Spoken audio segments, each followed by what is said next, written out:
अगर आप चाहते हैं नए वीडियो एवं नए ऑडियो देखने एवं सुनने के लिए हमारे चैनल RK म्यूजिक हाउस।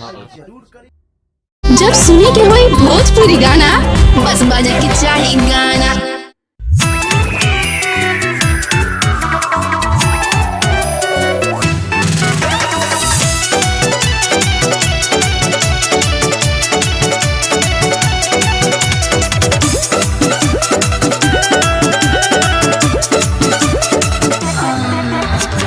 पहिला राती कोइल बड़ी घाते लागे कि तोड़ दे छाती के बाते बहुत नु सासत किया है।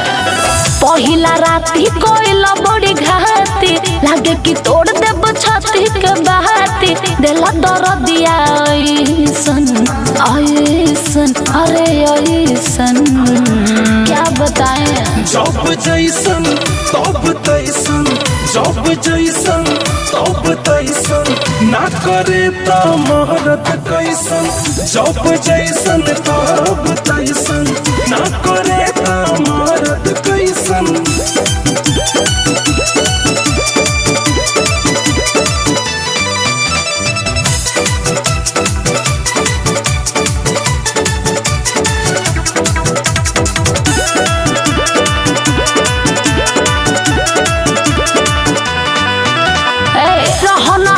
में आ जाला जोश में दिल कमरा मुचकाई हो बथे अलंगिया सूती पलंगिया आवेला नाही उंघाई हो। काहे हमरा के तना सतावेलु हो तनी पीछे से तकिया हटावो मोर सोना को रोजनी चोन्हानु हो जनी मूड हमर गरमावो। बाड़ो का ढेरो खुमोजले राजा बाड़ो का ढेरो खुमोजले राजा देबा छुड़ाई ऐठल ऐठल अरे ऐठल समझे।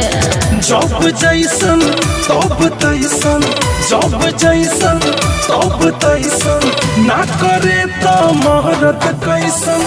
जब जैसन तब तैसन ना करे त महरत कैसन।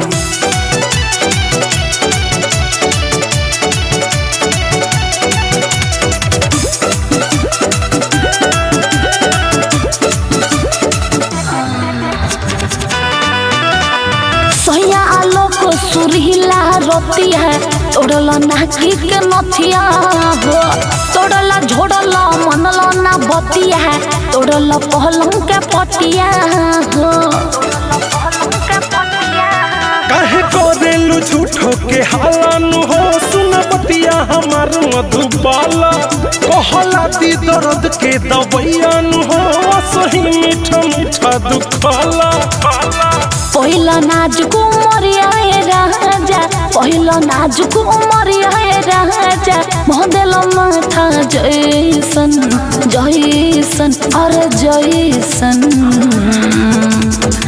जब जैसन तब तैसन जब जैसन तब तैसन ना करे त महरत कैसन। जब जैसन तब तैसन ना